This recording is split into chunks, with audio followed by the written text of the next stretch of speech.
come. The fourth journal AIRS has links with is the Global Dialogue Review that provides scholars the opportunity to publish with them. The focus of the month of November has been on relevant topics with regards to social sciences research. We have been looking at the concept of war and warfare with two lectures. We will be looking at the second one tomorrow. The first by Nuno Rodriguez on psychological warfare, theory and practical implications. The second lecture will be an enticingly new topic, outer space warfare challenges, theory, doctrine, strategies, and tactics, which we will welcome on the 22nd of November, which is tomorrow. AIRS is available on Instagram, Twitter, Facebook, LinkedIn, WhatsApp, Telegram, as well as it has its own site, airs.org.in. With that, we come to the end. Thank you, and over to you, Ariba. Thank you, Ivan, for briefly giving us the progress of Association of Indian Research Scholars. Now I invite Professor Hargopal sir to take the floor and share with us his insights on the future of social science research. Over to you, sir.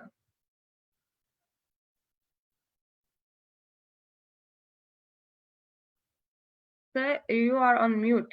You will have to unmute. Yeah, yeah. Now am I audible? Yes, sir, you are. Yeah, Please, yeah. sir. I'm sorry that there is some internet problem in my house. This is our son's internet. This is upstairs, and my network from yesterday is not working.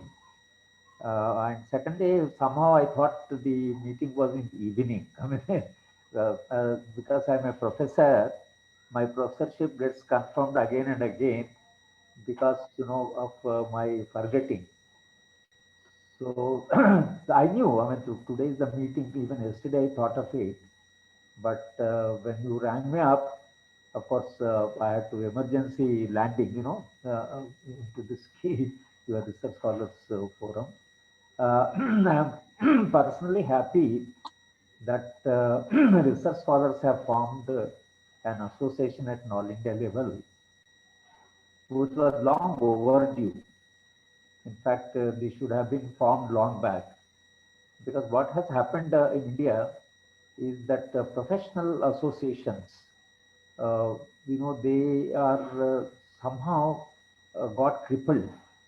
My generation, at least, we had very strong professional associations at all India level, and all socials, not social science also have two organizations at national level, but they are not vibrant. They are not as active as they ought to be. In fact, in the Western world, professional associations play the role of a lobby. They become a pressure group.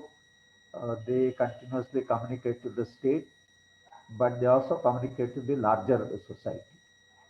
And therefore, their social sciences are fully alive. Whether it is American Economic Association or, American Political Sociological Association, they are all very active. In India, sociology and economics slightly better. History, of course, now has become extremely controversial. But social science like political science, other social sciences, they have just, collapsed, and I must say. Now, when there is this type of vacuum, I'm very happy that the young scholars thought that they should form themselves into an association and organize the meetings, frequently discuss their issues, then become a sort of pressure group or a lobby, or at least a group socially sensitive to communicate to the society, because ultimately social support from the society becomes very important. And these are the days of the present regime or even previous regimes. They think these are the days of science and technology, right? And they think that social sciences are, not important.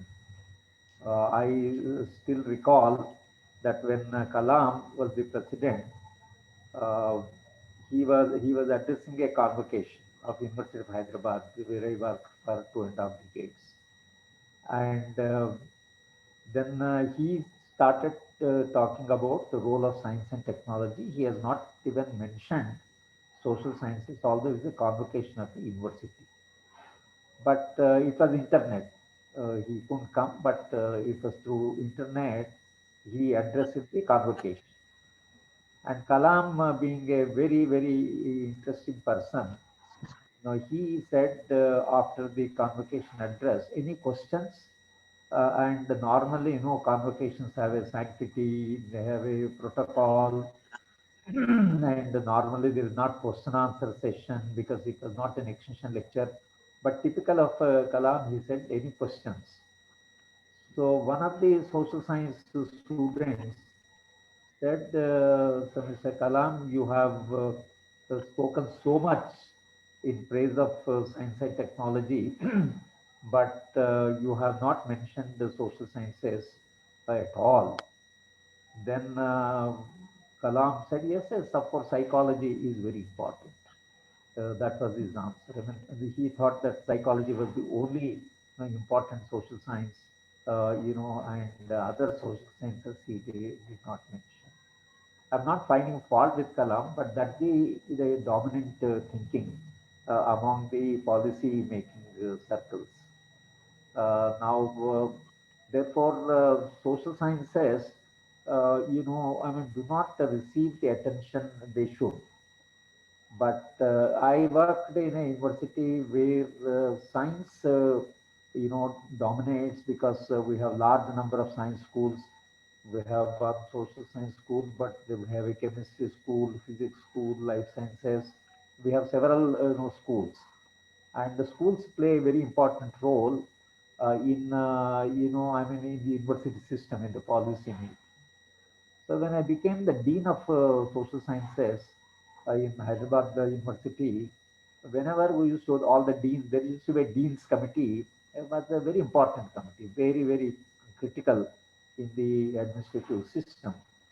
And the vice chancellors completely used to depend on dean's committee. And the dean's committee, whenever you ask for funds, they would say, "Why do you need funds?" And they would say, oh, okay, social sciences, let's also give something. And I soon realized that this perspective of natural sciences or physical sciences is not good for a university. So I requested the Vice Chancellor that I would like to address the Academic Council on importance of social sciences. And Vice Chancellor agreed, and he gave me 45 minutes the next Academic Council meeting. And I had to speak and tell them that what role social sciences play, what role social science research has, and why they become important, and why today people in science and technology consider social science as very marginal science, or science which can be as well ignored. This is the culture. Perhaps the exception is Jawaharlal Nehru University, because JNU is a social science dominated university. That's a social science university. Sciences are, marginal in JNU, whereas many other universities, science and technology, medical sciences, agriculture, engineering, particularly now, they are considered very important. Now, my major presentation today is that what is the importance of social science? Because unless you are convinced as research scholars that we have a very important role, and perhaps more important role than even science and technology, we will not be able to carry conviction with us. I mean, this is very important. Although by an accident, I am in social sciences, but having worked for almost half a century, having taught, I soon realized that how important our science is, and I today carry a conviction because now I teach in a public policy course in National Law School of India, Bangalore University. This is a course research scholars of this country may be very interested to know that this public policy course is offered to any graduate, all India course. And you would be surprised, 50 to 60% of students are engineering students. And several of them are IIT products. IIT Madras, IIT Kharagpur, IIT Kanpur, all of them are there from various prestigious engineering colleges. There are some medical doctors, and there were in one batch there were two chartered accountants, and there are journalists. One journalist actually she resigned from NDTV and joined this course. Now, social science students from social science background may be about 20%, but 80% of them are from the science and technology background. Now, I went on asking them, you are an IIT product, and in this country, dream of the parents is somehow to see that their child, draw, is in IIT, and they think life is made if the children, son or daughter joins IIT. I mean, it's almost parents think that life ambition is realized. I said that when you joined IIT, now why you have joined a social science course? They are saying that it is not enough for them to govern, to in the policy making or to play an important role in the system. They say that there is a need for a greater understanding of social dynamics, and even whenever they work in the multinationals or in the companies or in the industries, they think that it is very important that unless they understand the social dynamics, human dynamics, it would not be possible for them to organize, to manage, to participate in the policy making, even to use science and technology. You need a deep understanding of the social processes.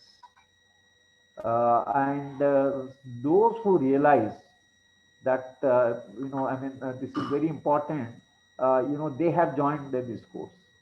Many, the students from the engineering background, particularly science and technology background, they join a MBA course partly because they know that they have missed something in their engineering course.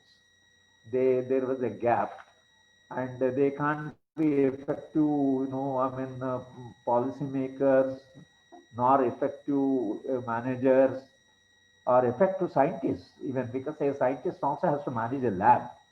He has to manage the scholars, he has to manage the government, he has to continuously communicate, so sometimes they have to lobby. So obviously, they think that this is it is very important to know the managerial science. Therefore, there is a combination of, engineering and medicine. So, what I'm therefore saying is that this understanding of social knowledge and insight into the society is as important as science and technology. So when I am talking to all of you, I would like to draw your attention that what is knowledge. And the total human knowledge can be reduced into two domains. One is the relationship of human being with nature. The other is the relationship between human beings. All knowledge is that. There is nothing beyond this. There is the humanities or social sciences. We deal with the relations between human beings, and science and technology deals the relationship of human being with the nature. They study chemicals, they study biology, they study genetics, they study laws of motion. They study the nature and the principles of nature. So, when you look at the social sciences, we study relations, values, consciousness, change, transformation. Economics deals with production, and political science deals with the power. Sociology deals with culture, the consciousness of the human beings. And history is the interaction of all these, power, production, and culture. There is the history of, human society, how power, struggles went on, how kings fought kings, how empire fought empires, how nations fought nations. It's all a power struggle. And the second thing is the whole development of, on the production processes. In production, technology helps. Technology is a productive force. But when you are engaged in the production, you have to enter into relationship with other human beings. Production can't be carried by one human being. Production is carried by thousands of people in the factories and in the huge organizations. So you have social relations, and these social relations are as important. The motivation, what you study in the management science, behavioral science, and all that is also becomes very important. But apart from that, the relations between human beings is set by a larger social structure, larger economic structure. And therefore, the relation between the nature, as our relation with the nature changes because our productive forces develop and our capacity to produce, our capacity to handle nature, it keeps on changing. Because every time there is a technological breakthrough, then there is a new knowledge and new production process. But every technological breakthrough calls for a change in the nature of relationship between human beings. Now, therefore, J.D. Bernal, one of the physicists who, a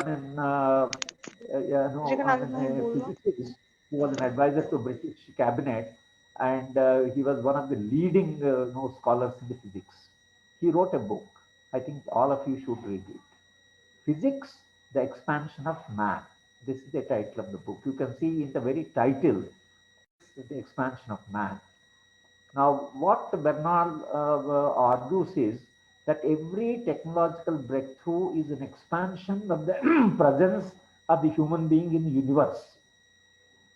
Because no planet, human being going to moon, trying to go to other planets, trying to find out what is there in the other planets. In other words, once there is you can travel with a speed and you can even reach a planet.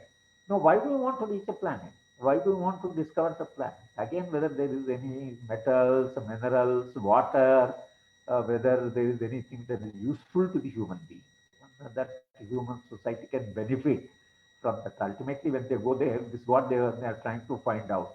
So every technological breakthrough calls for a new way of looking at human capacity, human capability. And what Bernal says is that technology and science first responds to the demands of the dominant sections of the society, with the trading community or with the power elite or with the dominant community, but the dominant economic interests guide the technological and scientific direction of research. It is not that science is existing independent of human society. Every science, that's why he says if Archimedes is considered as the father of modern science, Archimedes worked on the floating objects largely because a trading community developed and the travel on the water became important for trade. And that's why Archimedes worked on that. Then the later developments are all mineral, sciences. I mean, he says that later development is all that to find out the mine for the industry. And then communication, now the electronic revolution. All these revolutions, he says, were largely the demand from the trade, from the economic interest, from the economic progress, and therefore science, technology are not neutral. This is what J.D. Bernal argues. And he says that the social, concern or the social enthusiasm also contributes to technological development. So technology is continuously responding to the needs. For example, today, if you have a breakthrough in the IT sector, you know that what IT has done to human relations. It is now misused, abused, and it's also tremendous use for positive purposes. And now this whole, internet, this online education, all this technological development finally being used. But when you are using it, whether the society is ready, whether there is a social preparedness. Now, the basic problem is in those societies which produce technology, Also, in the process of producing changes human consciousness. In the discovering of the wheel, there is the human skill, and the human consciousness. So, I mean, along with the technological progress, human consciousness increases. Or as human beings need new requirements, or there are new compulsions, the technology starts doing work and trying to find out, like a corona. Now the corona is some, I mean, the pharmaceutical or somewhere something went wrong. And, this, small, I mean, lifeless part, thing, is creating such a horror in the world that, today the entire humankind, I mean, is no corner of the world today could escape that there is a disease. Now the laboratories are working day and night. But one, I mean, COVID or one, pandemic was able to completely put the society, and all our relations are broken. I mean, all our relations are ruptured. The human being can't meet with the human being. Human beings can't, I mean, move freely. Human beings can't organize the meetings. I mean, you see what has happened to the nature of social relations. Now you can't study technology, IT, or you can't study medical, pharmaceutical research or whatever is happening.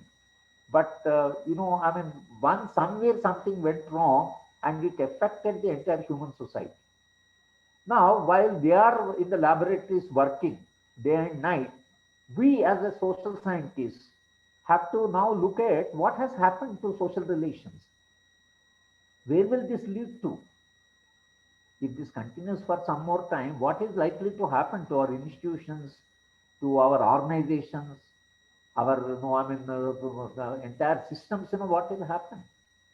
Now, whether we will have the old pre-pandemic situation back, none of us is feeling completely, free, and, there is a freedom, there is a democracy. I mean, of course, is a India democracy is in a crisis, that's a different thing, but, we are in a democracy, we have a freedom. But we can't use freedom, only through internet we are using the whatever little, freedom we have. But I am in a civil rights movement, I mean, we are all feeling that, I mean, we are missing our meetings, we are missing our interaction, we are missing our students. I mean, the teaching, I mean, in other words, I am trying to impress you what is the interrelation between our relation with the nature, and when there is a breakthrough in the technology, what are its implications for social relations? What are its implications for the nature of relations? Now, I will again cite another person whom, you can read, and it's available in the, website or internet. You can go, and each one of you who is listening to this lecture today, you do one thing, that Einstein has written a paper, Why Socialism? Right? I mean, he has written a paper, Why Socialism? This was in 1948. He has written this paper. Monthly Review publishes it every year, once. This particular essay of Einstein, and it makes a very interesting reading. Einstein, after America dropped the atom bomb on Japan, Hiroshima, Nagasaki, he was terribly upset. He died as a very sad human being. In spite of one of the most brilliant minds of the 20th century, he died as a very sad human being. So he used to be sad, and one day a friend of his comes and says, Einstein, why are you so sad? And Einstein says, I am worried about the future of the mankind. Entire mankind may be wiped out. The direction I see, the development direction, the technology and the way the technology is developing, I'm afraid that entire technology may lead to destruction. I'm worried. Then this friend says that why are you worried? Let the humankind be wiped out. Why should the mankind be there on the planet? Why? Where is the necessity? So why are you so sad? Let it be wiped out. Then Einstein was so surprised that somebody, is not worried about the future of the mankind at all. And somebody is saying that let it be wiped out. No, why should there be mankind on the planet? That means, the complete destruction. I mean, and he's not worried nor bothered. So that makes him think that why his friend has reached this point where he started talking like this. And then he goes into the social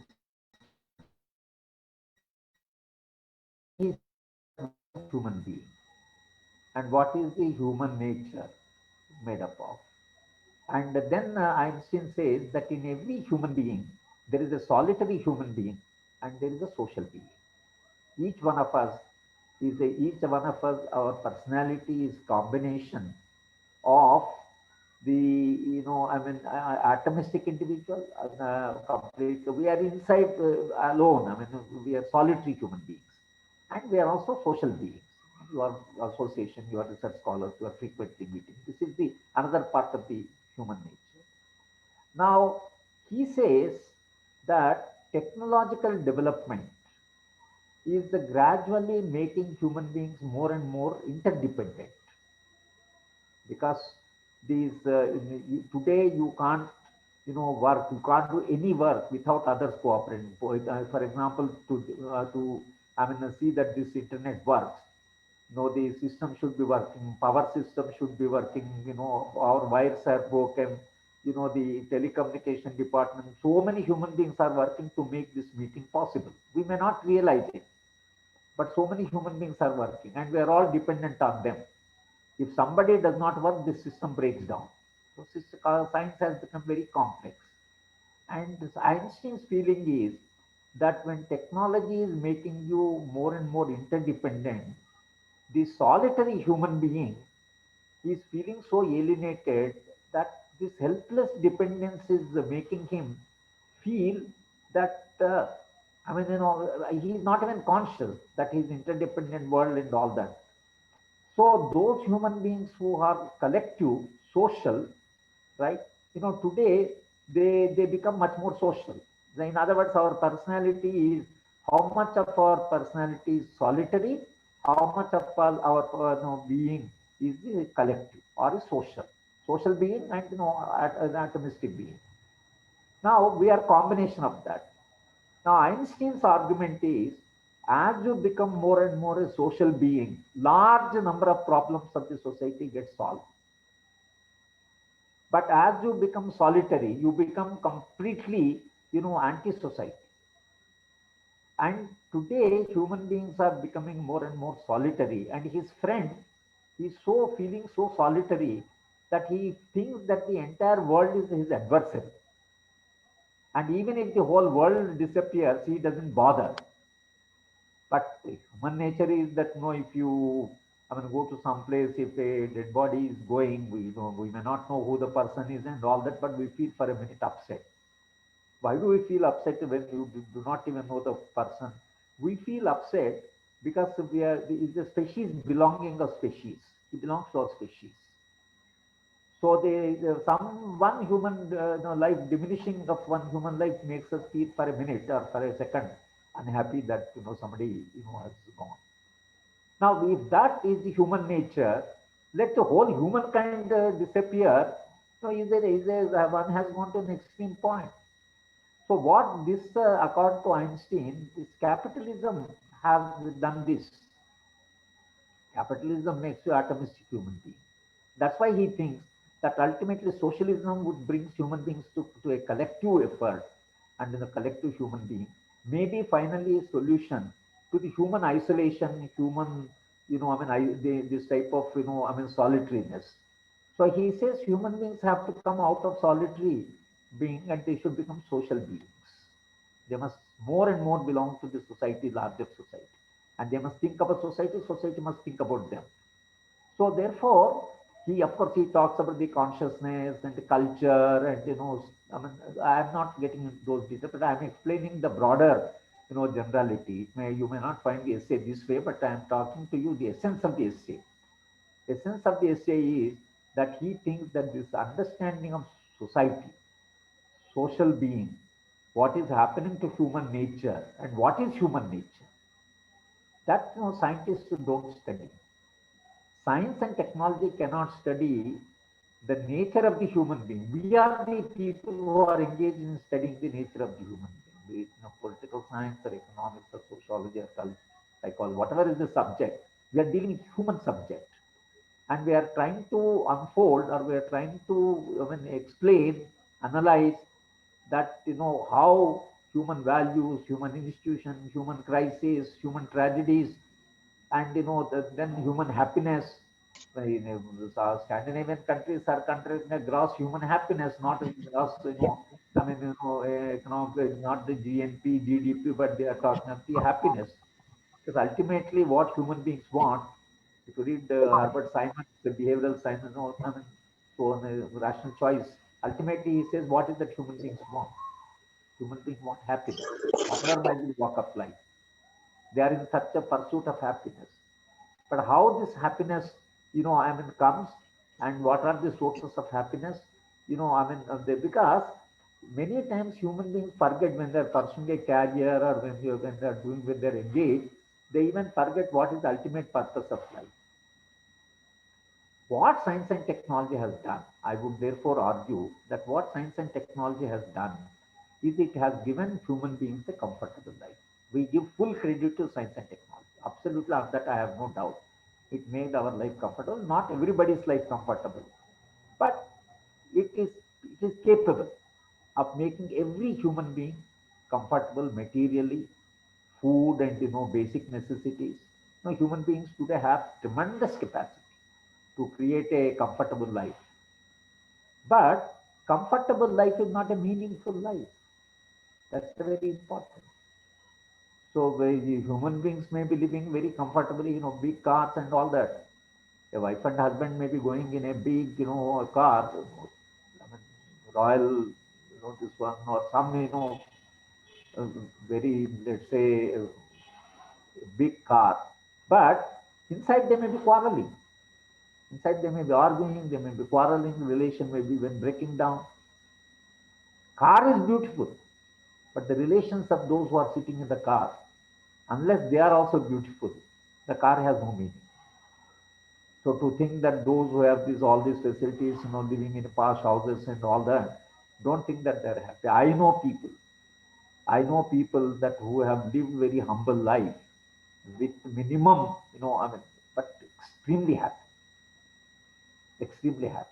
We had Sir Shankaran, a legendary IAS officer, who, I mean, remained unmarried because he wanted to serve the people. He was chief secretary of Tripura. He was our cadre of Telangana, Andhra Pradesh. And Shankaran used to get 16,000 pension. He never had any possessions. Please understand this. Never had any possessions. As a chief secretary, when he came back only with a 2 pair of clothes and nothing. His books he donated. He lived in a one-room house. A one-room guest house in Tripura, never having anything. And even in his house in Hyderabad, which all his friends forced him, and they gathered and they bought a small house for him. There were no gadgets. There was no AC. 16,000, 10,000 he used to send to two persons who were ailing with a kidney problem and all that.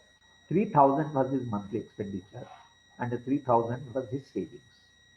And the savings also sometimes he used to give away. But I worked with him for a decade in the peace talks, and he was such an extremely happy human being, so contented with life. We had Bal Gopal, another civil rights activist. You must have heard his name, but he can see EPW has written almost 100 articles. He was a mathematics, he's a doctorate in mathematics. And then he used to tell us only 3% of mathematics are relevant to human society and human progress. 97% of mathematics is the pleasure of the mathematician. And mathematics only can help us to the extent of 3% of its knowledge. So he left mathematics.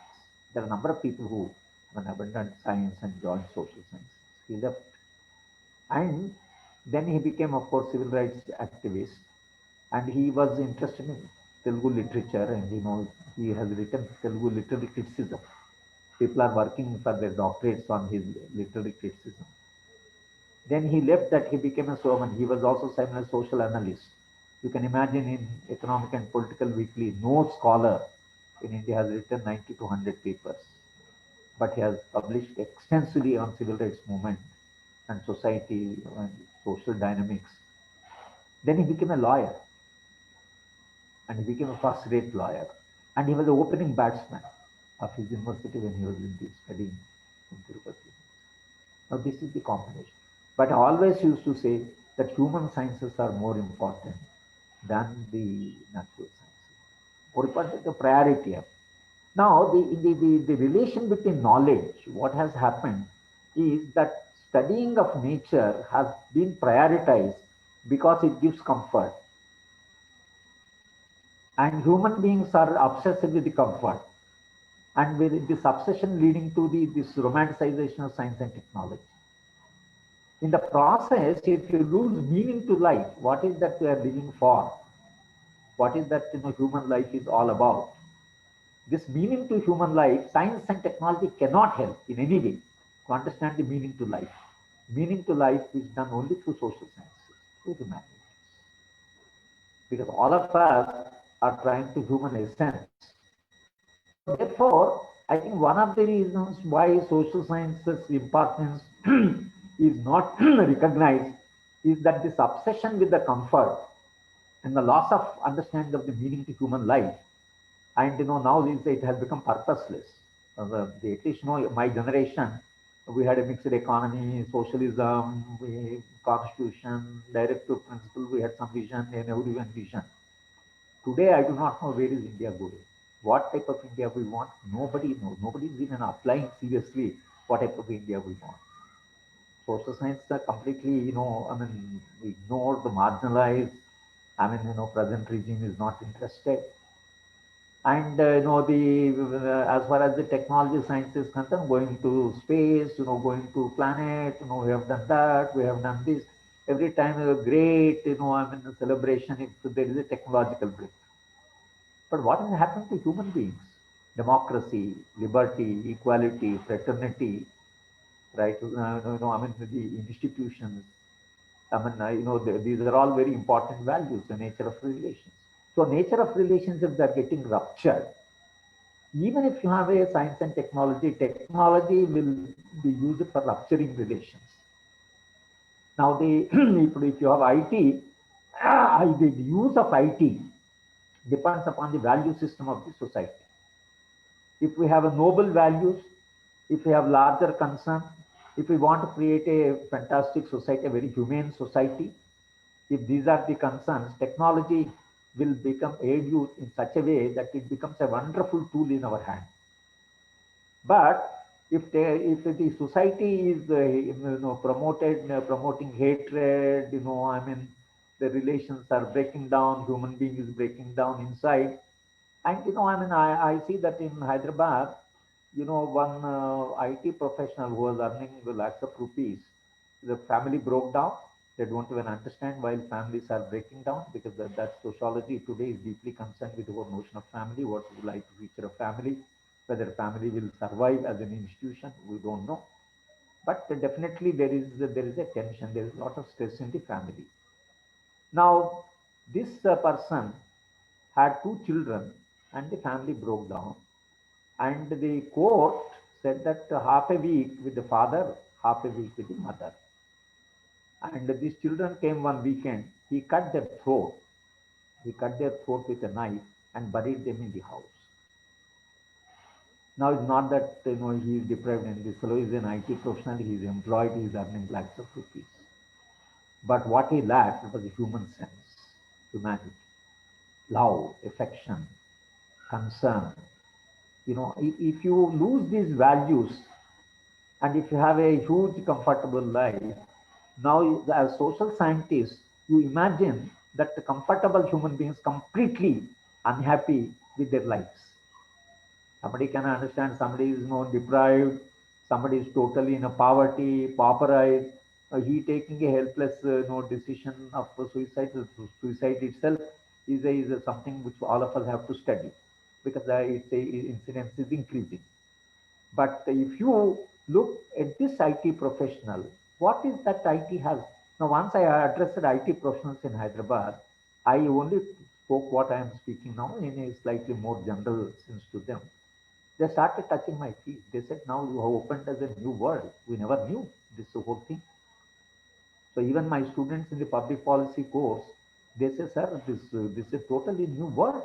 We would have missed completely the social knowledge if we just continued as technical people, as scientists. So social science knowledge is dealing with how human beings struggle throughout the human history. What human being experiments human, because we see the scientist makes experiment in the lab. Social scientists can't experiment on human beings, but human beings experiment. People do experiments with the different systems. So when you study history, you study what experiments human beings carry. In our, for example, family system, there are different varied family systems. There are different experiments in the world. So when we study people's experiments. When scientists study, he experiments on the nature, on the particle or on the atom, or that advantage we don't have. We can't experiment on the people because people will refuse to be guinea pigs. But human beings, when in the process of problems, they also struggle to. All social movements are that. A social movement today, a feminist movement is what? It is for equality. It's for self-respect. It's for the dignity. It is for the realization of full potential. It's a public space. This is what feminist movement. What is the Dalit movement? What are the tribal movements? What is the black movement? I mean, black movement in the Western world. All this is changing the nature of relationship between human beings. So all of us are engaged in this research. You may be engaged in different, research. In economics, you may be quantitative economist. You may be, I'm an econometrician. You may be measuring development. You may be measuring growth, how the growth takes place. Stock, you may stock exchange and all that. Somebody, latest Nobel laureate is, how the value of the property going up or speculate, all that, they are doing. But then in economics, when you are studying the production and saying nation is going at the 10% rate of growth, phenomenal rate of growth and all, the rate of growth for what? The rate of growth for what? Now in India, wealth has definitely grown. We have a 200, lakh crores, GDP, our wealth, GDP. It's a huge, wealth we have. But if that wealth is not properly distributed, or if people do not have access to that wealth, we have seen what happened to migrant labor during the pandemic, how they suffered. Now, the 1 rupee rise in the income, 56% goes to the 1%. And the 20% people are sharing the 40%, 40% people are sharing 20%. And the rest of it is, people are sharing it, 60, 70% people are sharing 27%. The income differences are huge, huge. Now, technology and science, our friends who are working very hard in our universities, in labs, poor people, they are working how to increase the production, how to understand, how to use. But I'm not blaming them, but they are engaged in their own work. So they contribute to production. And the production increases. We as social scientists are interested, if the production increases, what is its impact on the society? So if an econometrics student is interested in measuring the wealth and measuring the growth and all that, if he doesn't have the goal that this growth should lead to better equitable distribution, or if it does not lead to equitable distribution, there will be unrest, there will be struggle, there will be crime, there will be violence. It will lead to tremendous consequences, the terrible consequences. Then economic science will not complete its task. So in economics, serious debates are going on the distribution and growth. So growth with the distribution has to form a part of the understanding of economics. The Amartya Sen has done that. He started with the famines, and he's continuously his welfare choice. Now he's working on idea of justice. He's working on idea of liberty. He's working on argumentative Indian. He has gone to philosophy, and he's a professor both in philosophy and economics. So economic science, has to be interested in the larger human values. So is the case of political science. Political science, they deal with the power and how power is distributed. It's more difficult than how the wealth is distributed. It is, thanks to economics that they can measure. There's something measurable, quantitative. But how do I measure power? How power is distributed in the society? How power is generated? How power is accepted? Why, one individual becomes extremely powerful in a society and everybody starts looking to one individual? What is that makes human beings to depend on this type of these are the questions which, I am interested in democracy, I am interested in freedom, I'm interested in the equality and enlargement of human freedom. Because I think greater the freedom, greater the realization of the potential. We have to create a society with fully democratic, fully, comfortable. I'm not saying that, the wealth should grow, people should have access, they should have comforts. But comfortable life, as I said, is not necessarily meaningful life. So while science and technology is searching for comfort, social sciences are engaged in finding out the meaning to life. We have still not fully understood what is human existence for. Human beings are in search, philosophy is searching for, different social sciences are searching for it. So unless we have this understanding that in the growth of knowledge, social science contribution is exploring the noble values or the values which the previous generations have, given us, and what values we should hand over to the next generation, and we have unless a time frame, and have a society that ultimately human society should lead to a humane society, because we are in the process of humanizing the society. So we have to humanize this society. And in the process of humanization, we are exploring what are the possibilities in different domains of knowledge. Now, if we have this, that we are contributing to the understanding of human dynamics, nature of relations, and the what is that human beings are for pursuing and what is the ultimate human pursuit. Now, if you have this philosophical, historical view, then as a social scientist, you feel so happy that whatever is the branch of knowledge you are engaged in, you know that how relevant you are to the society. But unfortunately, the knowledge is hierarchized. The top comes, technology, medicine, engineering, all that IITs.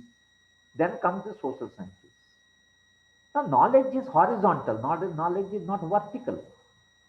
We need as many, good sociologists as the good physics people. We need as many good doctors as psychologists. I mean, society needs knowledge. And if an Einstein felt that, the human being, this, atomistic human being, or a solitary human being and a social being, and a solitary human being is unhappy, social being is happy. I mean, he is trying to tell us what should be the nature of relationships between human beings. Being one of the top physics man. So, I mean, if Amartya Sen worked in economics, he's also working in philosophy. I mean, there are a number of cases where, you look at the knowledge as an integrated whole.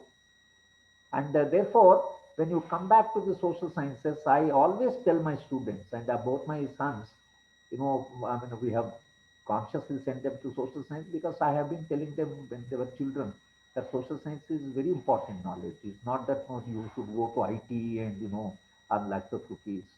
One is a political scientist in JNU, other is a economist, in the University of Hyderabad. One works on labor economics, one works on class, caste, gender questions and all that. I mean, and they're doing extremely well. My entire relative circle, I should tell that my two sons are perhaps the only happy kids. The number of them are working in IT and all that. Their timing, their family, I mean, they come in the midnight. I mean, they do not even know. Many times I ask these kids, what is that you are doing? They said, we don't know. They give a program, we program the whole thing. What are you doing? What is the purpose for it? They said that it's a, no, I mean, some company gives a program, we program the whole thing. But they're not enjoying. I ask them, are you enjoying? They said, no, when we are getting good salary, therefore we are working. Do you work for salary? Supposing you become a faculty member, you become a teacher, do you join as a teaching profession for your salary, or you join teaching profession because it's a profession which gives you immense satisfaction? You derive a lot of satisfaction. When I give a lecture, the amount of satisfaction I get, I don't think the 1 lakh salary that I get at the month end gives me as much of salary. That means if I am working for salary, every day is a miserable day, only 30th of the month is the happy day. Because if I am not enjoying my work. If my work is a source of my pleasure, salary is incidental. But unfortunately, the entire structure is that what is the income? How much of salary you are getting? If you get 2 lakhs, you think that is more important work. If you are getting 1 lakh, work is less important. So do you see the importance of the work in terms of the quantum money, or you are seeing in terms of your contribution, your own satisfaction, your own happiness? So, therefore, the work is a source of not only pleasure, it's a source of meaning to life. But, if that is a meaning to life is forgotten now. So, the people are working drudgery. Day and night people work, just they get salary, they get some comforts. I think this view of life should become a little more philosophical. Even an IT professional should have a little bit of philosophy. Then only he can enjoy. The other, whatever little rest, leisure he has, he knows how to enjoy, how to have a multiple interests, music, painting, or drama, or tourism, reading a novel, so there is a great enjoyment. But, people have not been trained for anything. Although, Kasturirangan committee report, if you read, Kasturirangan recognizes this problem. That committee recognizes, it says that human beings should be trained in the multiple disciplines. They are saying training in one discipline or one profession is no more valid. And therefore, he said that people should be simultaneously trained for 3 to 4 professions. And in the triple IT in Hyderabad, now they are experimenting. I'm also visiting faculty, I'm teaching them. Now they are giving dual degree. They get BTech computer science and MSc social science. They are simultaneously studying social science and computer science. And this is the first batch they have admitted. Now this will be the future of experimentation. Don't think that social science will lose its value and all that. All technological, all IITs, all social, all engineering, medical, all of them will have to have a social science component. There has to be, every, medical college have to have social scientists. It is going to be the need of the hour. That's why when I addressed my academic council, I said that if technology, electronic breakthrough in electronic science produced, if a Bill Gates, one of the richest person, there is a Bin Laden, and Bin Laden can make the life of Bill Gates miserable, because there is a terrorism, and terrorism makes human society very. Then how are you going to understand terrorism, origin of terrorism, causes of terrorism, solutions, alternate solutions? Even all that somebody has to work on that. So physics can't do that. So why there is a crime, so much of crime? Why there is a discrimination? Why there are disparities? Why there is so much unhappiness? Why there are suicide? This is a crisis in the society. Who will do that? What are the causes and all that? It is we in the social sciences. We have to work on that. So therefore, social science, the necessity will be there. But as time being, at the time being, the obsession of the human society with the comfort and with the technological breakthrough and technological miracles, and we are going to do that, we are going to do this, have marginalized the social sciences because of the prioritization. They have marginalized social sciences. They think they can even do away with social sciences. But my own feeling is that the crisis will unfold in such a manner, if you ignore social knowledge, that suddenly when it grips you, you just do not know what is happening around, and you look for knowledge, why this is happening. And where are the good social scientists, trained social scientists, who can explain the causation, who can tell you why this crisis is there? So my feeling is that Although at the time being, this looks a little dismal. I mean, what is the future of social science, whether the social science will exist or not, whether social scientists get a job or not. I mean, this is our worry. And the people therefore do not join social sciences. But what I am saying is that if you look at the historical process and the way the human society is unfolding itself, my own conviction is that as crisis deepens, I think the no way that the power elite have except coming back to social sciences.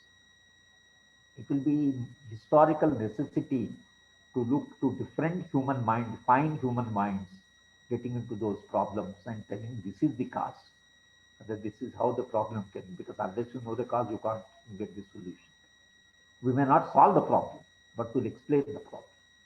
Because our job is to analyze and explain and tell the causal relations. And for the power elite, for those who are women in power or social movements, to solve the problem. So therefore, the knowledge is growing very rapidly.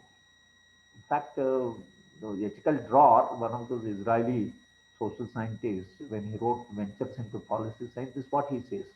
As technology advances, the human capacity, if it does not proportionately increase, human knowledge does not increase, it will not know how to handle technology. Now the technology will take over, right? And then you are in a crisis. You have no control over technology. You don't have knowledge. There's a huge gap in the knowledge system. So if you have to have a holistic knowledge, then social knowledge becomes so important, perhaps much more important than technology, because when you produce technology, when it affects the nature of social relations, you need to know that why social relations are ruptured, or they are getting into a deeper crisis. Why, the whole world today is in a crisis. Look at the entire global systems. They're in a crisis. But if that crisis is to be overcome, you need knowledge. After all, knowledge is, the capacity of human being, and capacity of human being to handle the problem. So technology gives us the capacity to understand nature. Social sciences give us the capacity to handle the consequences of technology, implications of technology. And today it's a technological world, all right. But if it is a knowledgeable world, if it is not a knowledgeable world, I am afraid that the human society will get into a deep crisis. Sooner we realize, better it is for the future of the human society.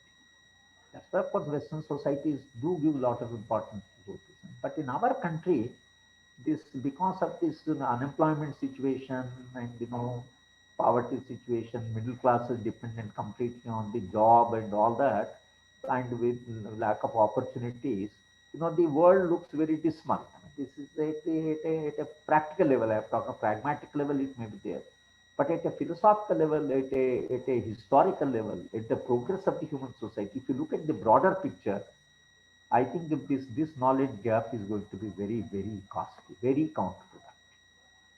Sooner the policymakers realize that we need very fine human minds in social sciences to look into the consequences of the technological developments, to look into the crisis that is unfolding, and to also not to forget about a humane, meaningful world, and where human beings live very happily, cordially, with all cordial relations, and you humanize the world, then I think the human beings are going towards the destruction.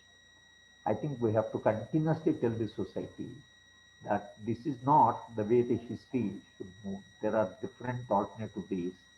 And finally, that human beings are looking for a humane world as a humanizing process. I think this perspective is very important if we have to understand future of social science.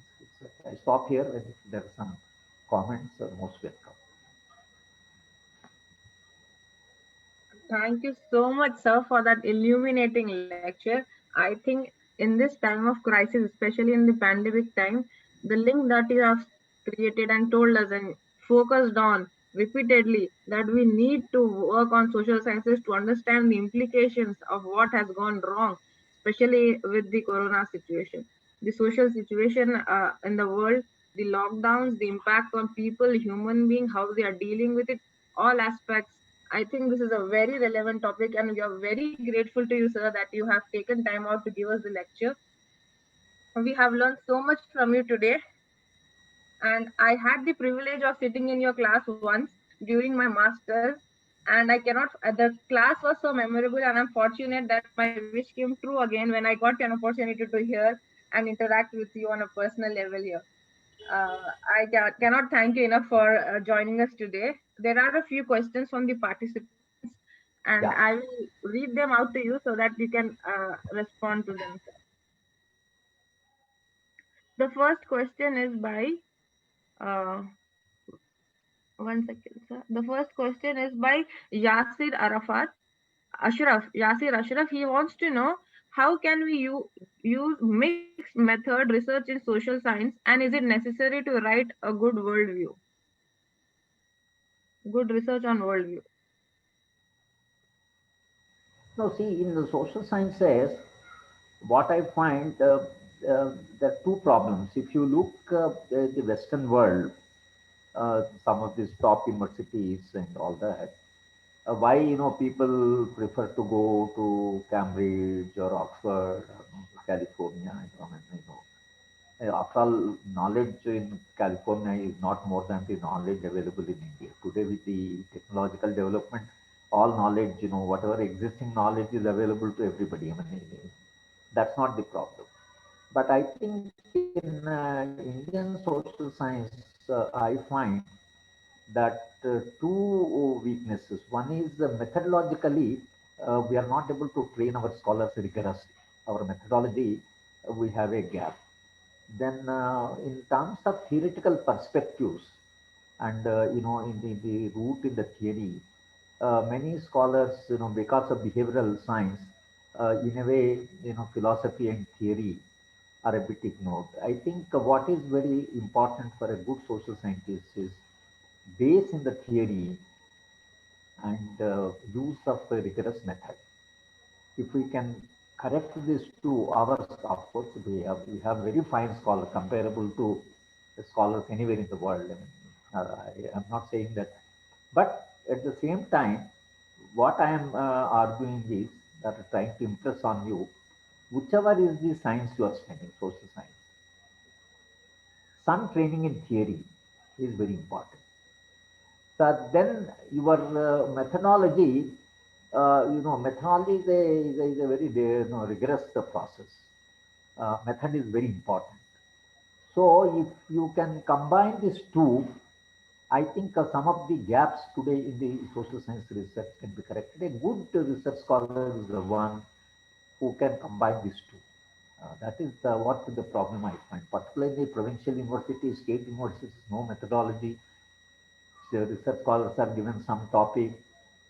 They are not, the supervisor does not ask them to read theory, philosophy, at least for 6 months you read the general books and all that. In fact, one of my cousin boy, my brother's son, went, he's an engineering boy, and he went for his doctorate to US. So he was telling that the first 2 3 months, his supervisor asked him to go to library and to read all the books which have been banned so far, banned books. And he told him that banned book is a rebellious book. It is because society is not able to accept it. So why book has been banned? You first study so that your methodology improves. So I mean that's how they are training. Even the scholars, whoever worked with me, I mean, not that the Hyderabad University produced, but I used to tell them that first, complete reading and go to library, start your field work, after you feel very confident that what is that you are looking for, what is your search for. So I think certain, that type of training, sound training will be very helpful. Thank you, sir. Vignesh wants to know.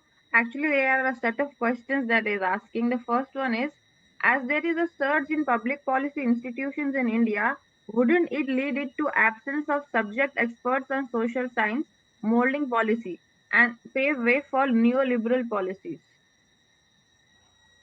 No, no. In fact, it's only for the social science faculty. There's no other faculty. And we have economist, we have a legal expert, no, professor of law. We had professors of political science. So we had a professor of sociology. It's a combination. It started by a sociologist that way, Professor Jafet, who became a vice chancellor later. So, I mean, these are the people trained in multiple disciplines, and the students are exposed to the multiple disciplines. The constitutionalism, constitutional law, the one course, I mean, it's a multidisciplinary course with full of social scientists. Uh, Maybe, we need some technology man or scientist to tell them what is happening in science and technology. Okay, sir. The second part of his question is, for the realization of equitable public policy in India, do we need to encourage discourse among experts of different disciplines or create public policy discipline as such, which inherently lacks the depth in understanding societal issues? You see, public policy, these are all the, what you call products of a convergence of social sciences. What is happening is the new subjects are emerging because training in economics is not enough, training in political science is not enough. So the choice-based credit system, although it's done for a wrong purpose, but the idea is to make a social science student to expose to the other sciences, so that they have a broader grounding. Therefore, this hybrid, type of sciences, where the knowledge meets, because even today, when I wanted to introduce a paper, on cinema and politics, I mean, my department, had a lot of, reservations. No, cinema doesn't belong. How, it's important and all that. So economics anyway, they will not even remotely think of cinema and economics and all that. Finally, the poor discipline sociology, everything is dumped there. Whatever doesn't fit into another social science, it is considered sociology, right? Uh, I think the future will be interdisciplinary courses. This unidisciplinary courses, I think this pattern will not work. That's why the Kasturirangan committee was right. I don't agree with the new education, that national education policy, because it has several, almost we are rejecting the policy. But if you read the Kasturirangan committee report, particularly when he talks of the multidisciplinary approach, and being scholars being trained in multidiscipline and different professions, I think it makes a very interesting reading. When I was reading, I was also fascinated the way the whole thing is explored. But finally, what they recommended is all the complete education system is losing its direction. The complete privatization, philanthropy, market, foreign universities, constitution. They have not even mentioned secularism in the new education policy. It doesn't even find a place. Socialism, secularism, nothing is there. Democracy, even these are not there. They have a particular ideological framework, and the Kasturirangan committee worked for that ideological framework. That ideological framework is a very restricting framework. It completely makes you narrow. That type of narrow approach, to values, I don't think will help knowledge to grow. I mean, this will scuttle the, it will completely stifle the knowledge system. And new education policy, if only perhaps the good policy, education policy was Kothari Commission. That was an enlightened policy. 1985 new education policy was again moving, shifting from the constitutional vision. The present policy is a negation of constitutional vision, completely. But in the main report, that huge report, one can read this interdisciplinary, multidisciplinary, why we need multidisciplinary approach. I think that's very interesting. Okay, sir. Thank you, sir. Lasang Lepcha is asking us the next question. He wants to know that some of the scholars he believes are already proposing the disintegration of the nature society dichotomy we have been maintaining in our epistemology traditions, not just sciences but also social sciences. Perhaps this is also where our social researchers are significantly turning towards researches based on ecology and environment, say that is environmental impacts and human security. Once all of once all for it, I am now wondering if such an exercise towards theorizing uh, and my laptop got stuck. I'm so sorry. Uh,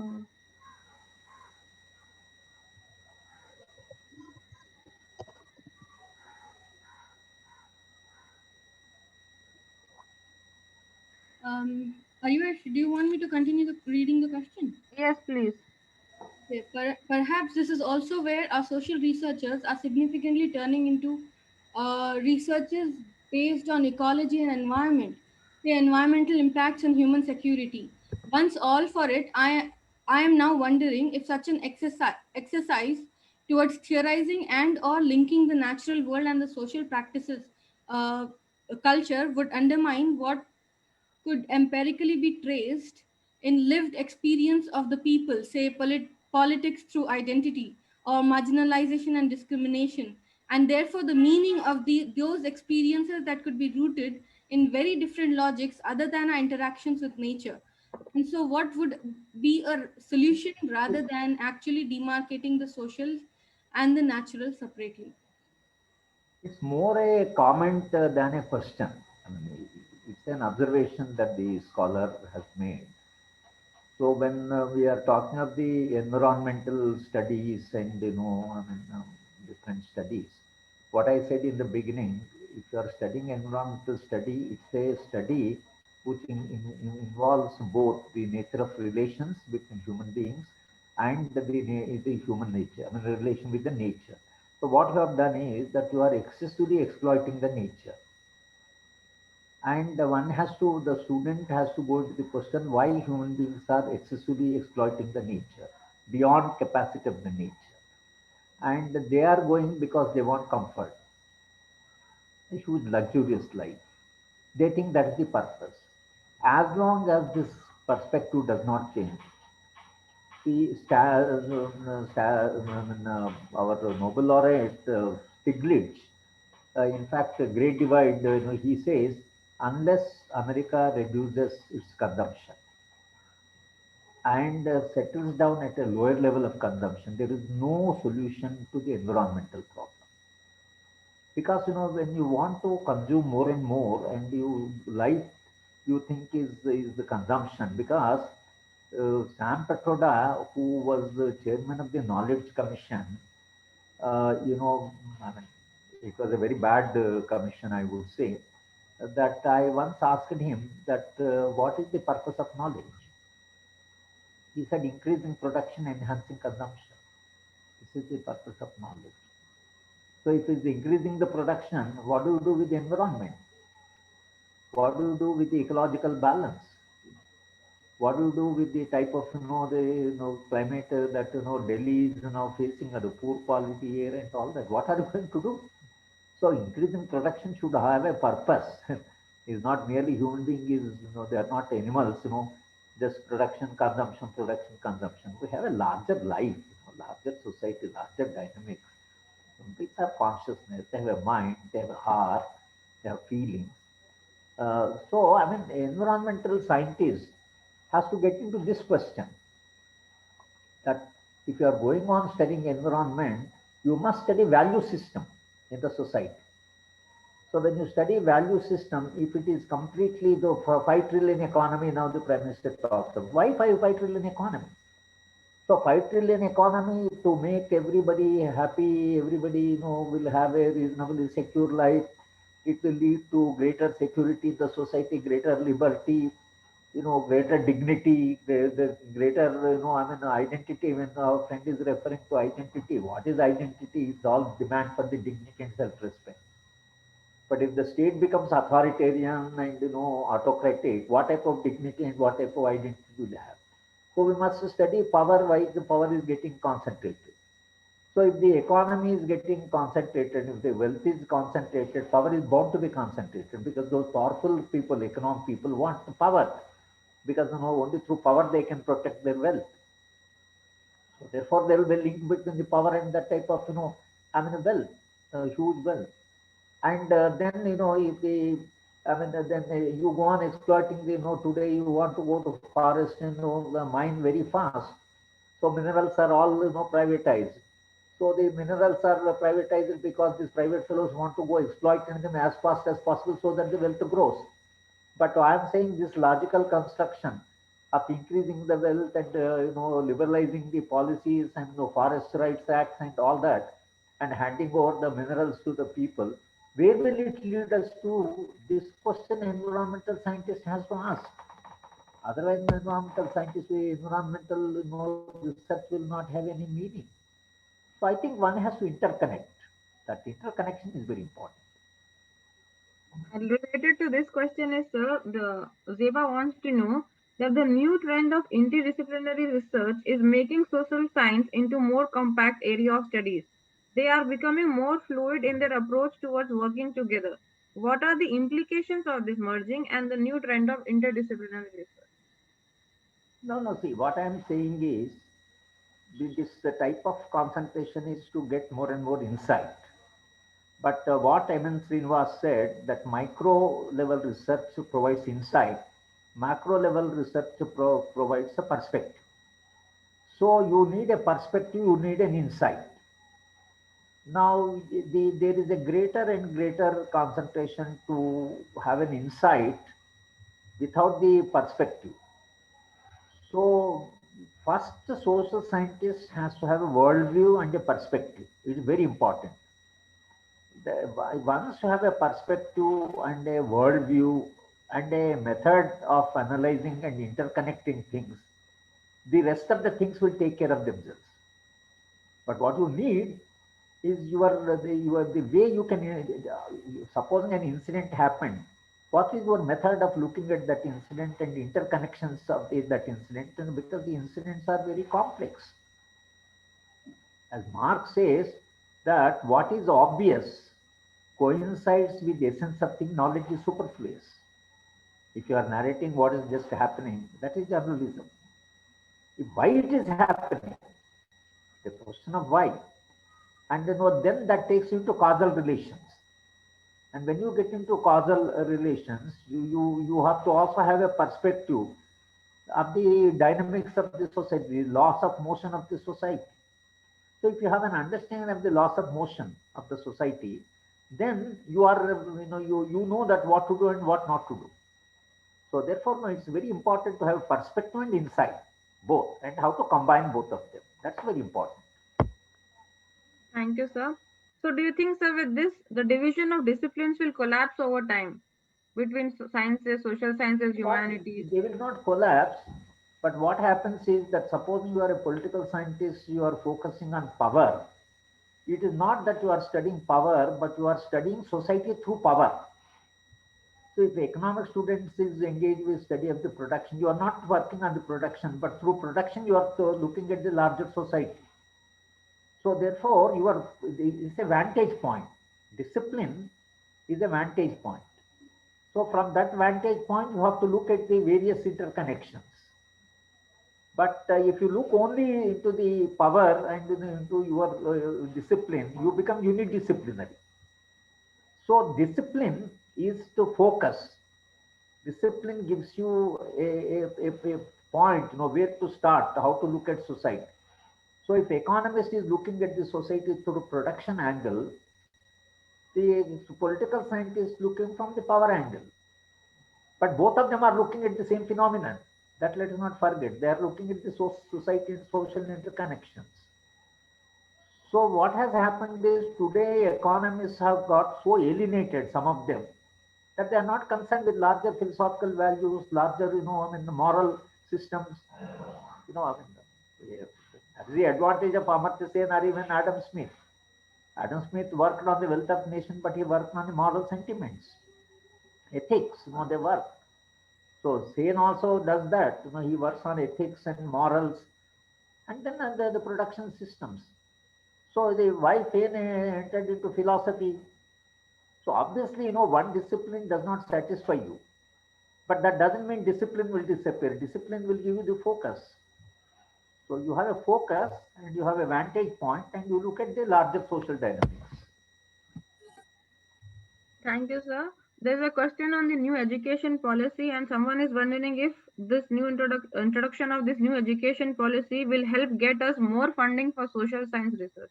No, not at all. I mean, they have not even. I don't think that they have social sciences because they are in a way. You see, one is the person who headed is a scientist. With all said and done, scientists have their own blinkers and very few enlightened scientists in this country, I would say.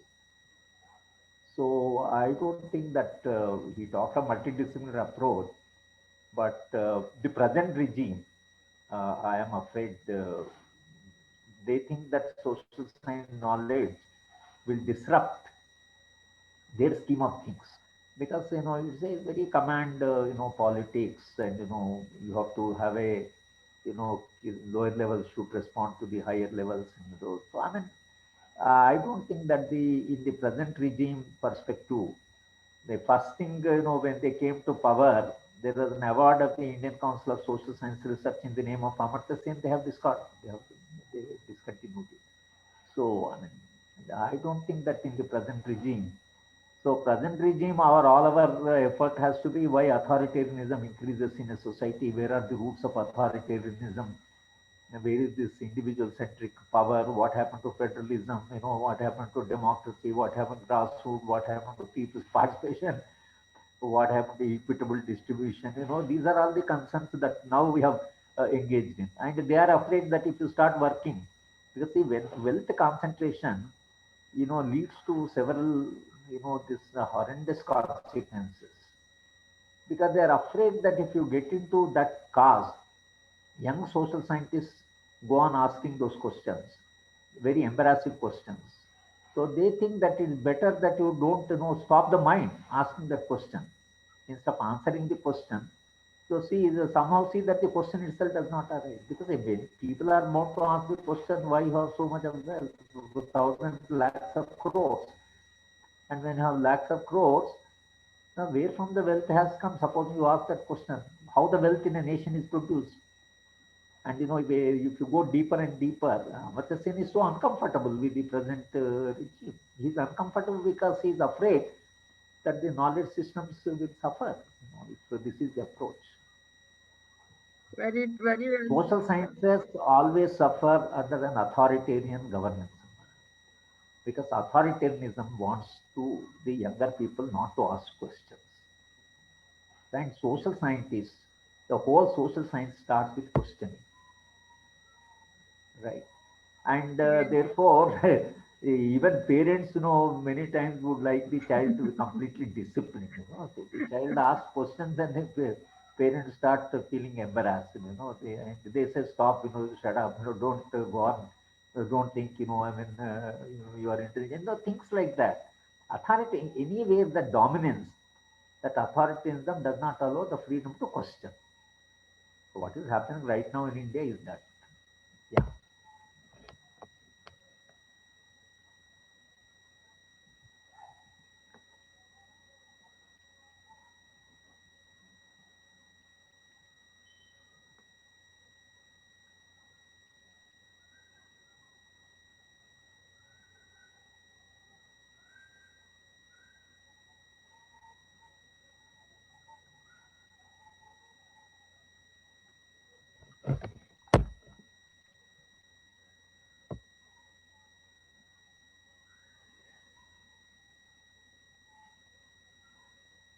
I think Ariba lost connection.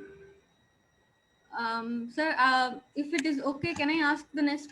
I'll just ask the next question. Yeah.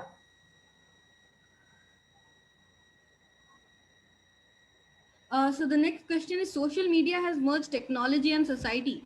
The traditional research systems are not equipped to deal with this kind of influence from technology onto social and societal patterns, especially given in the context of the U.S. elections. So in this sense, how do we proceed? Uh, No, that's what I'm saying. Now the government is struggling what to do. See, we have expanded in IT, and that led to the expansion of social media, right? And that I mean, its expansion is I mean, phenomenal. So lakhs of people entered social media. Now the government is I mean, thinking how to control social media. Only 2 3 days back, now they want to enact a law to censor or to control, to contain. So I mean, we have to study what people have done with social media, right? I mean, it's both. It's helping us because this internet helped us, to interact with all of you. Now, this is the positive part of the story. A number of webinars are being held, that and all that. But in the social media, the way people are using the language and the type of misuse, abuse, gender, I mean, discrimination, the fellows using the, I mean, the media to threaten the girls, and now it has become really, and of course, some politicians are also using the, political system is also using the social media extensively to propagate and to propagate wrong things, lies, bluffs. All this is happening. Now, that's why I told you in the beginning that technological breakthrough will create new set of problems, and we are facing those set of problems anyway. Now it's for the social scientists to study social media, patterns of social media, why social media is being, used or abused or misused. We have to study that because this is a new phenomenon, and it has both positive and negative consequences. Yes, sir. Thank you. Sir, I wasn't here, so I don't know if you've answered this question already. I'm really sorry for asking this again if you have. But Ahmed CK Ahmed is asking the question. Name of some useful books to recommend to students in on this topic. What is that, Amma? Sir, he's asking you to recommend a few books on the future of social sciences that can be given to students to read. There is one book, you read it, Pluto's Republic. I'm forgetting the author's name, but if you the type of Pluto's Republic, it will come. Pluto, not Plato. Pluto, Pluto's Republic. Peter Medaversa, his name, the writer's Ah, name. Peter. Yeah, Yeah. and that book deals with Peter Medawar was a Nobel laureate and all that. But the book deals about the social science, I mean, about the research, and there is and creativity basically. What is the source of creativity? And of course, he says still the root to the creativity is not known. But there is a chapter on Einstein, there is a chapter on Shakespeare, there is a chapter on Karl Marx. And Peter Medawar's argument is that all three of them operated the same realm of creativity. And if Shakespeare were to be a scientist, maybe he would have become Einstein. If Einstein were to be a social scientist, maybe would have become Karl Marx. But he says that it's a very, I mean, stimulating book. To start with, I think, you can start that. Of course, what I said about Einstein, what I said about, and of course, Wallerstein's report is there on social science and all that. There's a lot of material. If you want, I can send a list later through the email. So there are a number of books, but Peter Medwar's book will be very interesting. Thank you so much, sir. I have already posted the link of the book in the chat box for everybody who is interested in this. And Right. if you can please send the list to Ariba, then I'm sure she'll be able to forward it to anybody who is interested in this. You can always drop a mail at our email address, airscholarshyderabad@gmail.com. So that was the last question that we have today. Any last comments, sir, before we wrap up the meeting? Very happy, Amma. Your questions are very, very, scholarly questions, very important questions. I compliment the scholars for asking very quality questions. Thank you so much, sir. I'm sure the enthusiastic participation from the audience has been really great help to this webinar.